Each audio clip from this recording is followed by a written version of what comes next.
Early സ്റ്റേജിലുള്ള ഒരു കുഞ്ഞിനെ സംബന്ധിച്ചിടത്തോളം ഒരു നോർമൽ ആയിട്ടുള്ള കുസൃതിയാണോ അല്ലെങ്കിൽ ADHD പോലത്തെ അവസ്ഥകളുടെ സിംറ്റം ആണോ എന്ന് നമുക്ക് എങ്ങനെ തിരിച്ചറിയാൻ പറ്റും? ഓക്കെ, സോ ആദ്യമേ നമുക്ക് കുസൃതി എന്ന പാർട്ടിലേക്ക് തന്നെ കിടക്കാം.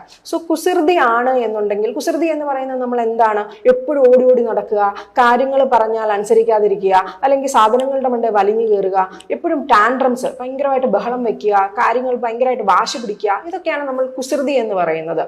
പക്ഷെ കുസൃതിയുള്ള കുട്ടികളാണ് എന്നുണ്ടെങ്കിൽ അത് വീട്ടിൽ മാത്രമായിരിക്കും. അത് വെളിയിലോട്ട് ഇറങ്ങിക്കഴിഞ്ഞാൽ ഒരു സ്കൂൾ സെറ്റപ്പിൽ വരികയാണെന്നുണ്ടെങ്കിൽ, അല്ലെങ്കിൽ ഒരു സോഷ്യൽ ഫംഗ്ഷൻ അറ്റൻഡ് ചെയ്യുകയാണെന്നുണ്ടെങ്കിൽ, അല്ലെങ്കിൽ ഒരു ഹോസ്പിറ്റലിൽ പോവുകയാണ് എന്നുണ്ടെങ്കിൽ അവർ ഈ കുസൃതികൾ അധികം കാണിക്കുകയില്ല. എപ്പോഴും ക്ലാസ്സിലൊക്കെ ആണെങ്കിൽ തന്നെ അടുത്തിരുന്ന് പിള്ളേരെ ഡിസ്ട്രാക്ട് ചെയ്യുന്നു, അല്ലെങ്കിൽ ടീച്ചേഴ്സ് സ്കൂളിൽ പഠിപ്പിച്ചുകൊണ്ടിരിക്കുമ്പോഴത്തേക്കിനും അവരെ ഡിസ്ട്രാക്ട് ചെയ്യുന്നു, ക്ലാസ് പഠിപ്പിച്ചുകൊണ്ടിരിക്കുന്നതിനിടെ എഴുന്നേറ്റ് നടക്കുന്നു. ഇങ്ങനത്തെ ലക്ഷണങ്ങളൊക്കെ കാണിക്കുന്നവരാണ് നമ്മൾ ADHD ഉള്ള കുട്ടികൾ എന്ന് നമ്മൾ പറയുന്നത്. സോ കുസൃതി മാത്രമാണ് എന്നുണ്ടെങ്കിൽ അത് വീട്ടിൽ മാത്രമായിരിക്കും ഒതുങ്ങി നിൽക്കുക. അവരൊരു സ്ട്രക്ചേർഡ് എൻവയോൺമെന്റിലേക്ക് പോയി കഴിഞ്ഞ് കഴിയുമ്പോൾ, അല്ലെങ്കിൽ ഒരു സ്ട്രിക്റ്റ് എൻവയോൺമെന്റിലേക്ക് പോയി കഴിഞ്ഞ് കഴിയുമ്പോൾ അവർക്ക് അവരുടെ ഇമ്പൾസിനെ, അതായത് ഈ ഓടി നടക്കുന്നത് കാര്യങ്ങളെല്ലാം അവർക്ക് കൺട്രോൾ ചെയ്യാൻ പറ്റും. പക്ഷെ കൺട്രോൾ ചെയ്യാത്ത കുറച്ച് വിഭാഗം ആൾക്കാരുണ്ട്. അവരെ നമ്മൾ ADHD സിംറ്റംസ് ഉണ്ടാവുമെന്ന്, ലക്ഷണങ്ങൾ കാണിക്കുന്നുണ്ട് എന്ന് നമ്മൾ പറയും.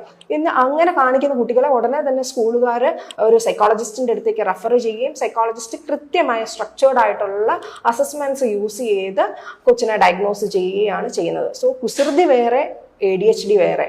പിന്നെ ഏത് പ്രായത്തിലാണ്, പലർക്കും കൺഫ്യൂഷൻ ആയിട്ട് നമ്മുടെ അടുത്ത് വരുന്നുണ്ട്. പല പേരൻറ്റും സ്വന്തമായിട്ട് സെൽഫ് ഡയഗ്നോസിസ് ചെയ്ത് നമ്മുടെ അടുത്ത് വരാറുണ്ട്. എൻ്റെ കൊച്ചിന് ADHD ആണെന്ന് തോന്നുന്നു, ഭയങ്കര ഹൈപ്പറായിട്ട് കൊച്ചു ഓടി നടക്കുകയാണ് എന്നൊക്കെ പറഞ്ഞ് ഇങ്ങനെ വരാറുണ്ട്.